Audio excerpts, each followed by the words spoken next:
चलिए जानते हैं आज के देश और दुनिया की सिलेक्टेड काम की और महत्वपूर्ण 50 बड़ी खबरों को सिर्फ 10 मिनट में। पर अभी तक आपने इस वीडियो को लाइक नहीं किया तो लाइक कर दीजिए।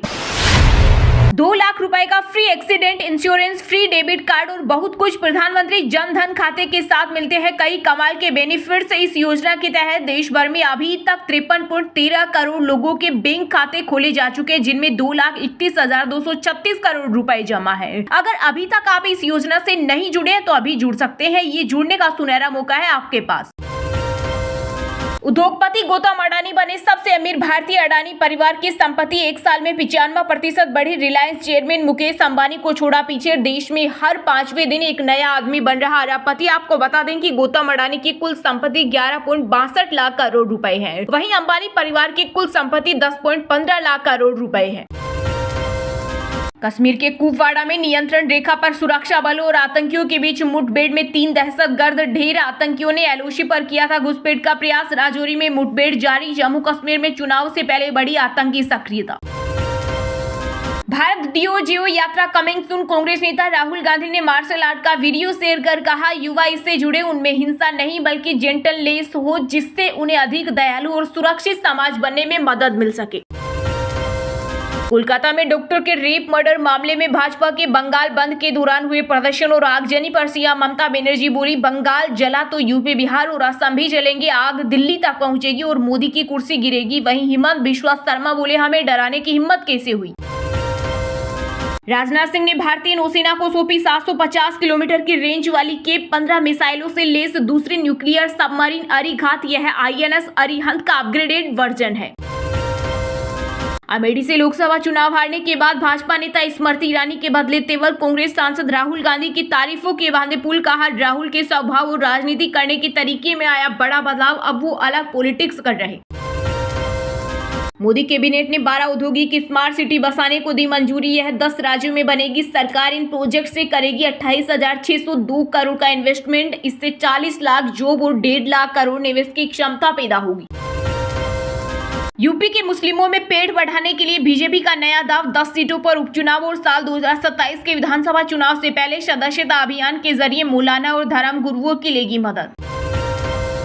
रिलायंस की 47वीं एनुअल जनरल मीटिंग में मुकेश अंबानी ने एआई क्लाउड वेलकम ऑफर का किया ऐलान। बोले 100 GB तक का फ्री क्लाउड स्टोरेज मिलेगा। साथ ही कहा, जियो 8 साल में बनी दुनिया की सबसे बड़ी मोबाइल डेटा कंपनी।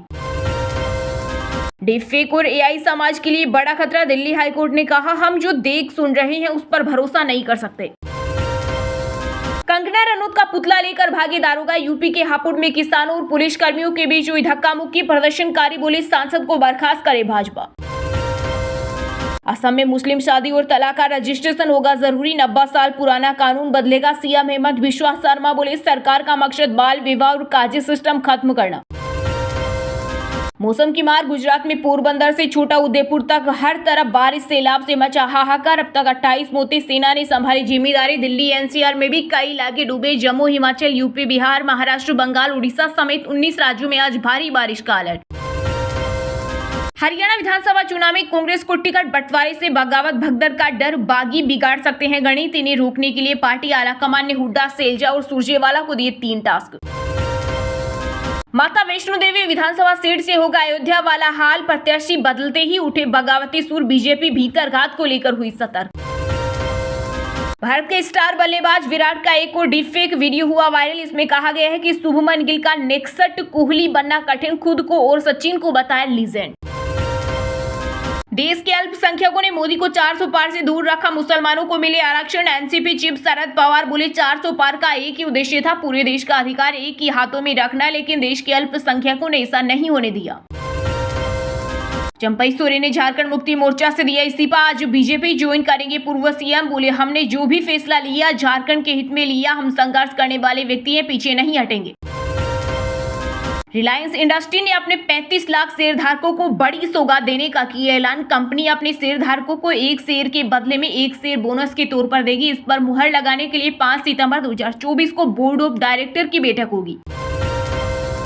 अब सरकारी और प्राइवेट स्कूलों में यस मैडम और यस सर नहीं, जय हिंद बोलिए। मध्य प्रदेश की बीजेपी सरकार के मंत्री विजय शाह का अनोखा फरमान। कहा, अटेंडेंस के दौरान स्टूडेंट को जय हिंद बोलना होगा। यूपी में प्रयागराज के एक मदरसे में छाप रहे थे 100 रुपए के नकली नोट, 1.30 लाख की फेक करेंसी बरामद। मौलवी ने खपाए 5 लाख। 4 आरोपियों में एक 8वीं तो दूसरा 10वीं पास। बीजेपी सांसद कंगना रनौत भाजपा अध्यक्ष जेपी नड्डा से मिली। किसान आंदोलन पर बयान के बाद पहली मुलाकात, पार्टी ने हिदायत दी थी आगे से बयान ना दे। जम्मू कश्मीर विधानसभा चुनाव के पहले चरण के लिए 244 कैंडिडेट का नामांकन वैध और 35 खारिज। 30 अगस्त तक नाम वापस ले सकते हैं प्रत्याशी। पीडीपी प्रमुख महबूबा मुफ्ती नहीं लड़ेगी चुनाव। कोलकाता रेप मर्डर केस पर सियासी घमासान जारी। बीजेपी ने दूसरे दिन भी किया प्रदर्शन, कांग्रेस ने निकाली रैली, वहीं टीएमसी भी आज उतरेगी सड़कों पर। मैसेजिंग ऐप टेलीग्राम के संस्थापक पावेल ड्यूरो पर अपने प्लेटफॉर्म पर आपराधिक गतिविधियों को अनुमति देने के मामले में आरोप तय, दोषी पाए गए तो हो सकती है 10 साल की जेल। यूपी की राजधानी लखनऊ में भाजपा का झंडा लगी सफारी प्लेटफॉर्म पर दौड़ाई। रात 1 बजे 500 मीटर तक चलाई। यात्रियों में मची अफरा तफरी। पुलिस ने दोनों युवकों को अरेस्ट कर कार को किया सीज। हरियाणा में विधानसभा चुनाव की तारीख बदलने के आसार नहीं, 1 अक्टूबर को होगी वोटिंग। इलेक्शन कमीशन ने तैयारियों के दिया आदेश। यूपी सरकार की नई सोशल मीडिया पॉलिसी पर भड़के सपा प्रमुख अखिलेश यादव। शायराना अंदाज में साधा निशाना बोले, यह भ्रष्टाचार का एक नया तरीका।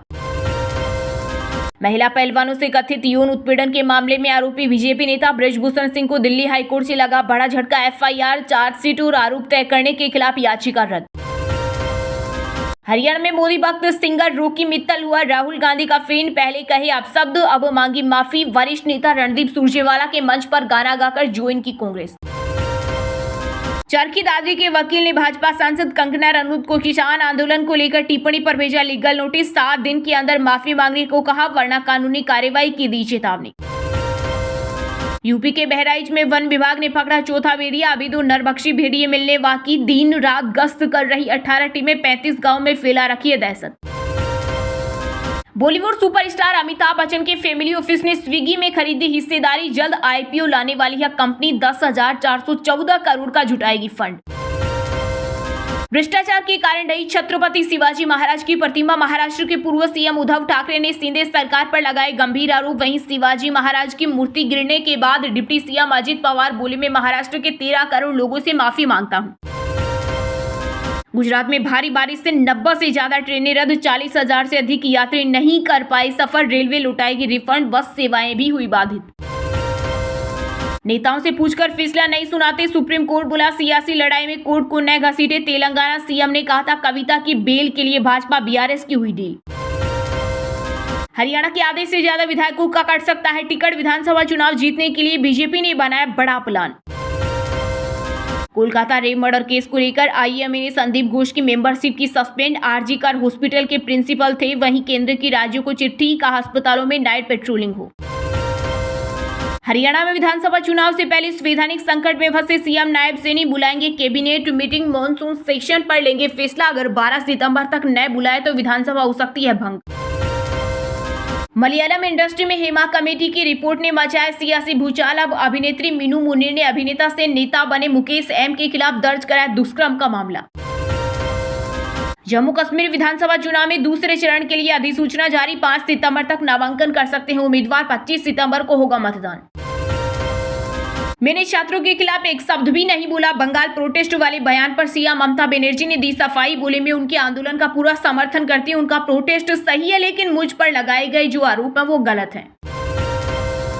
हरियाणा के पूर्व डिप्टी सीएम दुष्यंत चौटाला ने जेजेपी की रैली में बिना हेलमेट के चलाई बाइक। पुलिस ने काटा चालान और 2000 का लगाया जुर्माना। चलिए दोस्तों, अब जानते हैं जो आम आदमी के काम की और फायदेमंद खबरें हैं उनको विस्तार से। पर इससे पहले अभी तक आपने इस वीडियो को लाइक नहीं किया तो लाइक कर दीजिए। 2 लाख रुपए का free accident insurance, free debit card और बहुत कुछ प्रधानमंत्री जन धन खाते के साथ मिलते हैं कई कमाल के बेनिफिट। इस योजना के तहत देश भर में अभी तक 53.13 करोड़ लोगों के बैंक खाते खोले जा चुके हैं, जिनमें 2,31,236 करोड़ रुपए जमा है। जी हां, प्रधानमंत्री जन धन योजना को 10 साल पूरे हो चुके हैं। पीएम मोदी ने पहली बार देश का प्रधानमंत्री बनने के बाद 15 अगस्त 2014 को लाल किले की प्राचीर से इस योजना का ऐलान किया था, जिसके बाद 28 अगस्त 2014 को इस योजना को लागू कर दिया गया। इस योजना का मुख्य उद्देश्य बैंकिंग सुविधा से वंचित उन लोगों के बैंक खाते खोलना था जिनके पास कोई बैंक खाता नहीं था। सरकार ने इस योजना के साथ खाता धारकों के लिए कई तरह की अन्य सुविधाएं भी शुरू की, जिससे उनका जीवन काफी आसान हो गया। 53.13 करोड़ जनधन खातों खातों में जमा है 2,31,236 करोड़ रुपए। इस योजना के तहत देश भर में अभी तक 53.13 करोड़ लोगों के बैंक खाते खोले जा चुके हैं, जिनमें 2,31,236 करोड़ रुपए जमा है। खास बात यह है कि इन 53.13 करोड़ खातों में से 66.6% यानी करीब 35.37 करोड़ से ज्यादा खाते सिर्फ ग्रामीण और अर्ध शहरी क्षेत्रों में खोले गए हैं। कुल खातों में से 55.6% यानी 29.55 करोड़ से ज्यादा जनधन खाते महिलाओं के नाम से खोले गए हैं। खाता धारकों को फ्री में मिलता है रुपए डेबिट कार्ड। प्रधानमंत्री जनधन योजना के तहत खोला जाने वाला बैंक खाता एक जीरो बैलेंस खाता होता है, जिसमें कोई मिनिमम मेंटेनेंस बैलेंस रखने की जरूरत नहीं होती। जनधन खाता धारकों को फ्री रुपए डेबिट कार्ड दिया जाता है, जबकि आमतौर पर दूसरे खातों के लिए दिए जाने वाले डेबिट कार्ड के लिए फीस वसूली जाती है। इस योजना के तहत पात्र खाता धारकों को 10,000 रुपए तक के ओवरड्राफ्ट की भी सुविधा मिलती है। रुपए डेबिट कार्ड के साथ आता है 2 लाख रुपए का बीमा कवर। वित्त मंत्रालय के आंकड़ों के मुताबिक इस योजना के तहत अभी तक कुल 36.14 करोड़ से ज्यादा रुपए डेबिट कार्ड जारी किए जा चुके हैं। खास बात यह है कि प्रधानमंत्री जनधन योजना के तहत खोले जाने वाले बैंक खाते के साथ जो रुपए डेबिट कार्ड जारी किया जाता है वो 2 लाख रुपए के मुफ्त दुर्घटना बीमा कवर के साथ आता है।